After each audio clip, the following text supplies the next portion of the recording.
Hello everyone. आज है 6 जुलाई और आज इस वीडियो में हम बात करने जा रहे हैं सुबेक्स लिमिटेड के बारे में।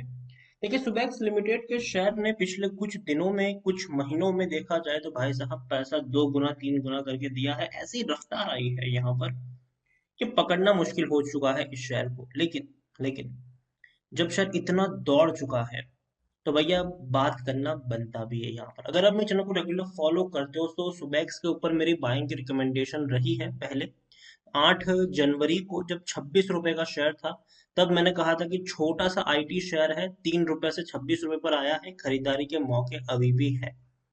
आप देखिए, इसी साल जनवरी को मेरी बाइंग की रिकमेंडेशन थी, 26 रुपए का शेयर था। उसके बाद अप्रैल में, इसी अब महीने अप्रैल सॉरी इसी साल अप्रैल में 36 का शेयर था, तब भी बाइंग की रिकमेंडेशन थी। ज्यादा दूर की बात नहीं है ये। इतना ही नहीं, जब मार्च में 40 के करीब शेयर था, तब भी मेरी बाइंग की रिकमेंडेशन थी।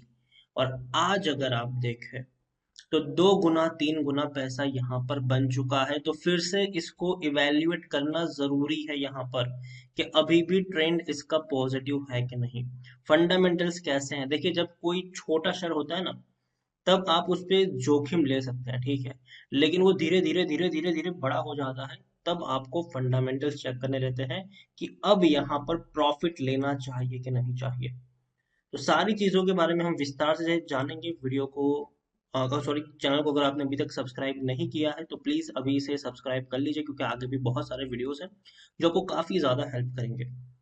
तो चलिए शुरू करते। तो 66 रुपीज का शेयर है। आज अगर देखा जाए तो शुरुआती दौर में 70 रुपए तक शेयर पहुंचा था, अच्छी खासी रफ्तार बनी थी, 72 रुपीज तक गया था। लेकिन उसके बाद टूटना शुरू हुआ ये शेयर और 66 रुपीज के आसपास क्लोज हुआ है। एक महीने में देखे तो 10% का ग्रोथ है। देखिए, लंबे समय से शेयर कंसोलिडेशन जोन में था और एक ही झटके में कल ये शेयर फट गया था। 57 से सीधा 68 पे ये पहुंच गया था। 18 से 19% का ग्रोथ हमें कल देखने को मिला था। आज शुरुआती दौर में ग्रोथ था, लेकिन धीरे धीरे जैसे मार्केट क्लोज होने के कगार पे था, शेयर टूटता चला गया और गिरावट पे क्लोज हुआ है। एक साल में 750% का ग्रोथ है। 7.5 रुपए का शेयर आप देखिए कहाँ पे पहुंचा है, बड़ी रफ्तार दिखाई है। और जब भी किसी शेयर में इस तरीके का फॉर्मेशन बनता है तो देखिए, नीचे के लेवल से अच्छा मौका बनता है भाई साहब। मैंने खुद बाइंग की सलाह दी थी यहाँ पर, ठीक है। लेकिन जब यहाँ पहुंचता है तो भैया फिर से इवेल्युएट करना जरूर है कि क्या ये बबल बन रहा है या वाकई में ये जो तेजी आई है उसके कोई मायने निकलते हैं। 750% का ग्रोथ एक साल में है। 3 साल में अगर हम देखें तो भैया 1000% मतलब 1100% का ग्रोथ है। 3 रुपए का शेयर था देखिए 2020 में, पिछले साल जब कोरोना आया था, तब ये मार्च महीने में 3 रुपए का शेयर था। 3 रुपए का शेयर अभी अगर हम देखें तो ये 20 गुना मुनाफा दिया है, 20 गुना प्रॉफिट, 20 गुना। बड़ी रफ्तार है। तो भैया अब यहाँ से थोड़ा सा संभलने की जरूरत है। देखिए, जो पंपिंग होनी थी ये हो चुकी है यहाँ पर। देखिए, जो भी पंपिंग यहाँ पर होनी थी सुबैक्स में, अब देखिए लंबे समय 10 साल बाद ऐसी तेजी आई है, ठीक है। तो जो भी पंपिंग थी ये यहाँ पर हो चुकी है। अब हमें फंडामेंटल्स जानने जरूरी है। यहाँ पर अगर आप देखें तो स्मॉल कैप शेयर है, ये तकरीबन 4000 करोड़ के आसपास के मार्केट कैप है। बीएससी में 1 करोड़ से भी ज्यादा का वॉल्यूम ट्रेड है और एनएससी में अगर हम देखें तो एनएससी में तकरीबन 6 करोड़ का वॉल्यूम ट्रेड है। बड़ी क्वांटिटी में शेयर यहाँ पर ट्रेड हो रहे हैं, बहुत बड़ी क्वांटिटी में यहाँ पर शेयर ट्रेड हो रहे हैं, इसमें कोई शक नहीं है। दूसरी तरफ अगर मैं सुबेक्स के बारे में देखने की कोशिश करूं तो सुबेक्स के बारे में अगर हम देखें तो भाई सबसे पहले मैं जाऊंगा इनके डिविडेंड की तरफ। तो इसी साल जुलाई महीने में डिविडेंड इन्होंने पे किया है, 25 पैसा पर शेयर का डिविडेंड है ये, ठीक है। चलो अच्छी बात है।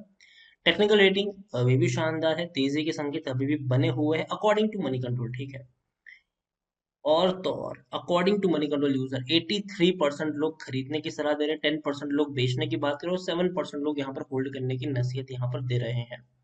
सुबेक्स के बारे में अगर हम देखें तो पिछले एक साल में ऐसा क्या हो गया कि शेयर 20 गुना उछल गया। 20 गुना देखिए, 2000% का ग्रोथ है, मतलब नीचे के लेवल से 3 रुपए से सीधा 66, मतलब उससे भी ज्यादा का है, ठीक है। ये 2000% का ग्रोथ है यहाँ पर आप देखेंगे। तो ऐसा क्या हो गया कि रेवेन्यू तो भैया उतने के उतने ही है, रेवेन्यू में ना तेजी है ना गिरावट है। प्रॉफिट्स पे एक नजर करें तो प्रॉफिट्स में कंपनी आई है, लेकिन प्रॉफिट में तो कंपनी 2019 में भी थी 2018 में भी थी, तब भी शेयर का प्राइस इतना हाई तो था नहीं। हालांकि 2020 में 270 करोड़ का इनको नुकसान हुआ था, अभी इस बार 51 करोड़ का प्रॉफिट हुआ, जो कि अच्छी बात है, अच्छी बात है, प्रॉफिट अच्छे हैं। और दूसरी बात जो मुझे अच्छी लगती है कि कंपनी जिस सेक्टर से बिलोंग करती है वो सेक्टर मुझे पसंद आता है, ठीक है। डिजिटल वाला सेक्टर है ये, डिजिटल वाला सेक्टर। नेटवर्क एनालिसिस की बात करें, उसके अलावा हम बात करें फ्रॉड एंड सिक्योरिटीज की, अगर हम बात करते हैं तो भैया वहां पर कंपनी काम करती है। आईओटी की बात करें तो भैया वहां पर कंपनी काम करती है। कई सारे अच्छे इनके बिजनेस है, 25 साल से भी ज्यादा का इनको अनुभव है, 300 से भी ज्यादा इनकी इंस्टॉलेशन है, 100 से भी ज्यादा देशों में कंपनी काम करती है, 900 से भी ज्यादा इनके एम्प्लॉयज है, और 35 से भी ज्यादा इनको इंडस्ट्री अवार्ड मिल चुके हैं। प्राइवेसी, सिक्योरिटी, रिस्क माइग्रेशन, भैया ये सारे काम करके डेटा इंटीग्रिटी, तो भैया इनके तो फ्यूचर बढ़िया ही है, इसमें कोई शक नहीं है। लेकिन बात करें अगर वैल्यूएशंस की, तो यहाँ पर जो रिटर्न मिला है लॉन्ग टर्म की, यहाँ पर बात करें, ठीक है, पिछले 1 साल में तो भैया बहुत बड़ा यहाँ पर रिटर्न, अगर लॉन्ग टर्म का देखें तो बैंक एफडी से अच्छा रिटर्न भी नहीं दिया है। डिविडेंड की मैं बात करूं तो डिविडेंड इन्होंने, अगर देखा जाए तो डिविडेंड देने की जो शुरुआत करी है, अगर मैं डिविडेंड की इनकी हिस्ट्री निकालूं, तो जो हिस्ट्री यहाँ पर है डिविडेंड की, वो कुछ इस तरीके से इंडिकेट करती है कि कंपनी ने 2021 में डिविडेंड दिया है, उससे पहले कंपनी ने डिविडेंड नहीं पे किया था। 2007 में आखिरी बार डिविडेंड पे किया था, 2007 से लेकर 2020 तक इन्होंने डिविडेंड पे नहीं किया है। और इस बार इन्होंने 2021 में 2 बार डिविडेंड पे किया, 50 पैसा और 25 पैसा। तो अच्छी बात है, बड़े लंबे अरसे बाद कंपनी ने डिविडेंड पे किया है। बोनस आखिरी बार 2006 में पे किया था इन्होंने, ठीक है। तो डिविडेंड भी अभी पे करना शुरू किया है, लेकिन ये कोई पैरामीटर नहीं है कि चलो अभी जाके इन्वेस्ट कर दे। लेकिन हाँ, जब सस्ता था तब भैया बढ़िया मौका था, इससे मैं इनकार नहीं कर रहा हूँ, मैंने खुद खरीदने की सलाह दी थी यहाँ पर। लेकिन खरीदारी करने का अभी सही वक्त नहीं है, क्योंकि शेयर ओवरबोर्ड जोन में चला गया है, ठीक है, ओवरबोर्ड जोन में है। इतना ही नहीं, अब अगर हम इनके पी रेशियो की बात करें, तो तकरीबन 71 72 का पी रेशियो है, जो सेक्टर पी से डबल है। सेक्टर पी इनका 32 का है, डबल से भी ज्यादा है, ये हम कह सकते हैं। और जनरली जनरली जब भी इतने हाई पी के ऊपर जब भी कोई शेयर ट्रेड करता है, तो वहां पर थोड़ी सी खतरे की घंटी बजती जरूर है। अगर आप चैनल को रेगुलर फॉलो करते हो तो यही चीज मैंने आपको अदानी ग्रुप में कही थी। अदानी ग्रुप में जब अदानी एंटरप्राइज 150 पे था, बाइंग की रिकमेंडेशन थी मेरी अदानी एंटरप्राइज।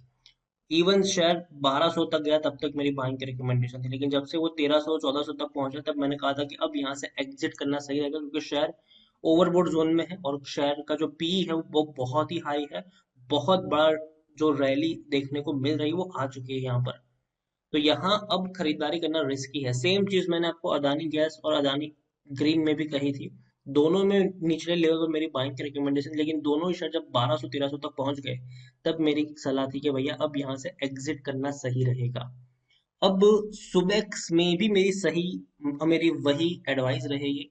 3 रुपए से शेयर, एक साल में ये 3 रुपए से, मतलब 15 महीने मान के चलिए, ठीक है, 15 महीने में 3 रुपए का शेयर आपको भैया 70 रुपए तक पहुंच गया, 70 रुपए तक। आज तो भैया 72 था, ठीक है, तो यहाँ तक पहुंच गया। तो अब भैया कभी भी प्रॉफिट बुकिंग आ सकती है, ठीक है। लेकिन हाँ, नीचे अगर ये टूटेगा तो खरीदारी के मौके भी होंगे, ठीक है। अगर 50 रुपए के आसपास मिलेगा तो बाइंग के मौके होंगे। और अगेन मैं कहूंगा, 50 रुपए के आसपास अगर ये पहुंचेगा तब हम दोबारा एंट्री लेने के बारे में सोचेंगे। लेकिन अब जब इतना अच्छा प्रॉफिट हो रहा है, तो एक वक्त के लिए प्रॉफिट लेना यहाँ पर सही रहेगा। क्योंकि अगर आप नहीं लोगे तो भैया जो लोग 3 रुपए, 4 रुपए, 5 रुपए, 10 15 रुपए के ऊपर लेकर बैठे हुए हैं, वो प्रॉफिट बुक करना शुरू करेंगे और शायद इवेंचुअली आपको गिरावट में जाता हुआ नजर भी आ सकता है। तो सुबेक्स के बारे में मैं इतना ही कहूंगा कि देखिए, कंपनी नो डाउट मुझे लॉन्ग टर्म के लिए पसंद आती है ये। लेकिन जो प्राइस अभी पहुंच चुका है, जो वैल्यूएशन के ऊपर शेयर अभी ट्रेड कर रहा है, वो थोड़ा बहुत जस्टिफाई नहीं करता है। शेयर होल्डिंग पैटर्न भी अगर हम देखें यहाँ पर, तो शेयर होल्डिंग पैटर्न भी अगर आप देखोगे तो भाई साहब, प्रमोटर के पास कुछ भी नहीं है, म्यूचुअल फंड के पास कुछ भी नहीं है, डोमेस्टिक इंस्टीट्यूशन के पास सिर्फ 0.02% की होल्डिंग है, एफआईएस के पास 0.01% की होल्डिंग है, रिटेल वालों के पास 33.51% की होल्डिंग है, अदर्स पार्टीज जो है 66.45% की होल्डिंग है। जब अदर्स इतने ज्यादा लेकर बैठे हैं तो भैया जहाँ मैनिपुलेशन करना थोड़ा आसान रहता है यहाँ पर, ऐसे लेवल के ऊपर। तो यही मुझे लगता है कि सुबेक्स में काफी ज्यादा हो चुका है ये चीजें। तो अभी मेरे हिसाब से अवॉइड करना सबसे बेटर रहेगा। और अब ये शेयर महंगा हो चुका है, प्रॉफिट बुक कर सकते हैं। फ्रेश बाइंग मेरे हिसाब से अभी सुबेक्स में नहीं करनी चाहिए। नीचे टूट कर अगर शेयर 50 रुपए के नीचे अगर पहुंचता है, तब दोबारा हम इसको दोबारा से इवेल्युएट कर सकते हैं कि अब इसका वैल्यूएशन कैसा है।